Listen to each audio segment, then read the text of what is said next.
Alright guys, I just got a quick video coming at you from the RC dungeon. I'm working on, these are the deep dish RC 4-wheel drive white spokes that I have mounted up to the Red Cat Gen 8. I'm taking off, there's the stock Super Swamper IROX. Not that I mean, I thought they were an okay tire. I softened the foams up in these a little bit. Actually, I think if you were to throw some softer foams in these tires, they're really not that bad, guys. Not really. And they got a good scale. You know, they're a good scale tire. Buddy of mine talked me into these Jconcepts landmines. These are the green compound, and I'm just using the stock foam that comes with them. They're a little bit bigger than these. I don't know if you can pick up the size comparison. They're actually a decent. I guess this is probably like a 4.5 tire. The Jconcept is a 4.75, but I mean it's definitely a good bit bigger. So, I'm gonna end up doing a little bit of trimming to my fender flares for sure. No big deal. I was gonna do that anyways, but the whole reason why I started doing this video is I'm working the tire into the bead there good to make sure we got a good bead seating. You'll see these are kind of a pain in the butt, okay, to mount up. I found a way before you take these apart, or you go to take them apart and you separate them. You'll see I got a little mark right here. It's a Sharpie, and you don't got to worry about it. It will come off. If you want to take it off, Magic Eraser will take that off your wheel. Most of the time, it ends up coming off on its own. But what I do with these to make them a little bit easier to get lined up, I'll take my hub part here, okay? I'll lay it down. I'll take the back part of the rim, and I'll take a Sharpie, and I don't know if you can make out, let me get it on the camera here if I can. Gosh darn it, I'm using my phone.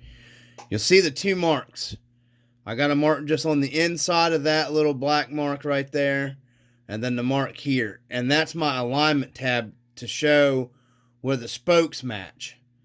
And what you do is you set your hub, okay, down here, get the back part of your rear part of your rim, okay, line up your holes in your hub, put your back part of your rim in the back part of your tire.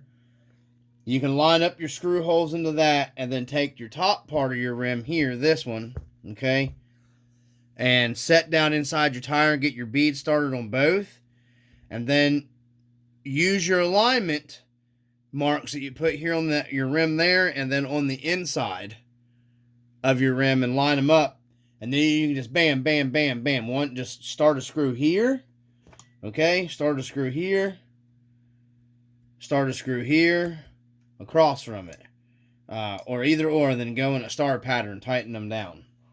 So I'm gonna go ahead and go ahead and finish tightening these down here.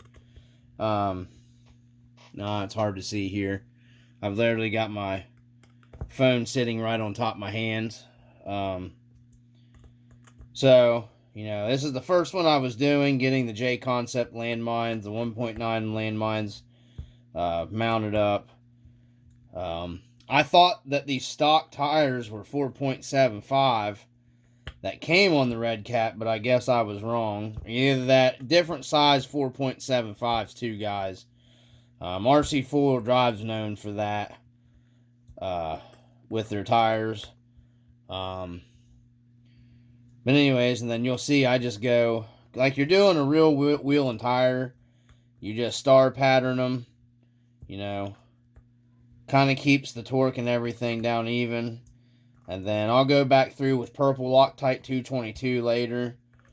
I hadn't even Loctited these down yet, because I knew I was going to be taking them off, and I didn't have any trouble with them coming loose on me. So I just periodically check my stuff either way. And we'll get it in there. And see, we're starting to roll out of our bead. See how it started to roll out of the bead? The same trouble I had with these wheels, or these tires, in these rims. So I'm going to have to take these back loose and work on that with these. These wagon wheels are a pain in the butt, but most of the time if it does that to you, you can loosen all these up. And I was worried that it was going to do that to me. Like I said, it did it with these other tires too, on these wagon wheels. A lot of times you can just loosen these up enough, especially on the side that you're having trouble with it popping out of the lips popping out of the bead. And then you can kind of pull these are awfully sticky, man, so I don't know if it'll work with these or not. But I don't think it's going to work with these, because these things are super sticky compound tires, man. They ought to go good, that's for sure. It's going to give me more ground clearance too, so since they're a taller tire. But I was saving these tires. I was going to put them on the heavyweight Endura white spokes that are just like a standard white spoke, but I really like these deep dish, so I wanted to go ahead and mount them up on my deep dish wheels. So yeah, see how it popped out of the bead already. I'm gonna have to probably take it all the way back loose here. Man, these spoke wheels are an absolute nightmare. So I don't know if it's still not enough for me to get it worked back down in. So looks like it's going to be all the way loose, guys. Taking them back out. It's almost, if I had the extra money, I would have bought an extra set of these deep dish wagon wheels just to mount these tires to, because these wagon wheels are such a pain in the butt. But anyhow, that's the video I wanted to show you of mounting these up. It just makes it a lot easier. If you now that I'm taking it apart, I'll just go ahead and pull it out and I'll show you here what I mean. So like I said, you start with your hub here and lay it down, and then you mount see, the back didn't pop out, but this one popped out of the bead. These might end up being, I don't know, might give me some problems. I'm not sure. It acts like they're not going to stay in the bead very well, so kind of worries me a little bit here. But you get your little black mark there, and you see the black mark on the inside, and you can just see how it keeps your wheels. Just makes it a lot easier. I'm going to go ahead and, yeah, that's not going to sit. These aren't going to sit in that bead. So I'm going to stop the video here and see what I got going on. I just wanted to show you guys that. That's a good mounting tip. So I'm going to keep working on these. Peace.